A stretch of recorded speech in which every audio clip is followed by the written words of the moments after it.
Halo semuanya, siap-siap ya, karena ada perubahan hukum besar-besaran yang akan datang di Indonesia. Dan ini bakal berpengaruh banget ke kehidupan kita sehari-hari. Yuk, kita bedah bareng-bareng apa aja sih yang perlu kita tahu? Oke, langsung aja, catat tanggal penting ini, 2 Januari 2026. Kenapa? Karena di tanggal itulah Kitab Undang-Undang Hukum Pidana kita, atau yang biasa kita sebut KUHP, yang baru resmi berlaku di seluruh Indonesia loh. Dan jangan salah ya, ini bukan cuma pembaruan kecil-kecilan. Ini benar-benar perubahan besar yang akan mengatur cara kita berinteraksi, baik di luar rumah maupun di lingkungan pribadi kita sendiri. Nah, dalam pembahasan kali ini, kita bakal kupas tuntas mulai dari apa itu KUHP baru, terus kita lihat aturan-aturan di ruang publik, aturan di sekitar rumah kita, dan yang paling penting, gimana sih cara kita menyikapinya? Jadi KUHP baru ini, atau nama resminya UU nomor 1 tahun 2023, tujuannya apa sih?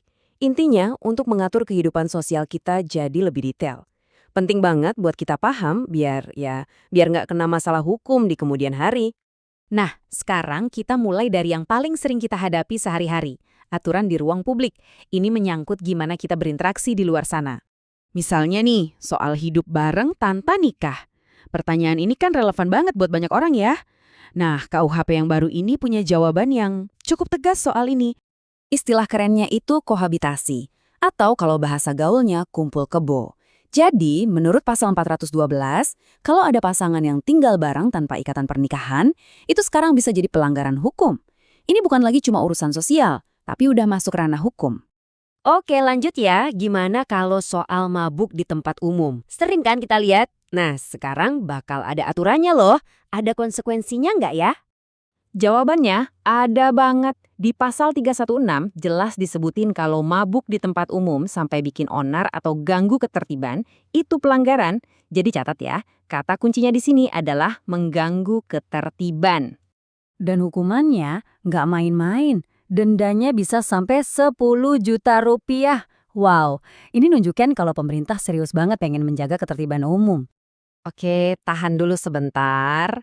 Karena yang diatur itu bukan cuma tindakan fisik, tapi juga omongan kita.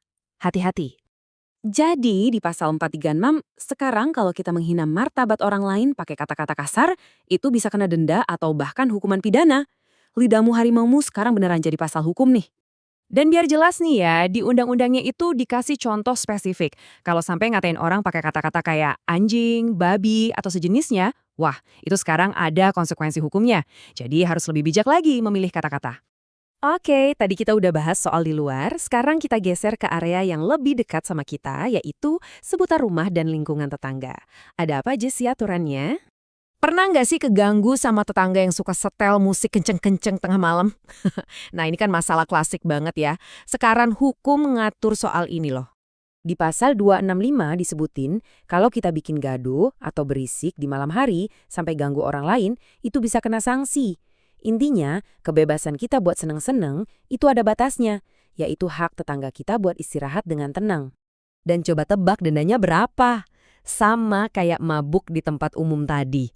Bisa sampai 10 juta rupiah juga. Ini bukti kalau ketenangan lingkungan itu dianggap serius banget sama hukum yang baru. Nah, buat yang punya hewan peliharaan, dengerin baik-baik. Gimana kalau anjing atau kucing kita nih main ke halaman tetangga, terus ngerusak tanaman atau bikin kotor? Kita tanggung jawab nggak ya? Jelas pasal 278 dan 336 itu tegas banget. Sebagai pemilik, kita bertanggung jawab penuh. Kalau hewan kita masuk pekarangan orang, ngerusak barang, apalagi sampai nyelakain orang, itu tanggung jawab kita. Satu lagi nih, soal lingkungan sekitar. Gimana kalau kita lihat ada tanah kosong, kayaknya nggak ada yang punya? Boleh nggak kita masuk atau pakai gitu aja? Jangan salah, jawabannya nggak boleh.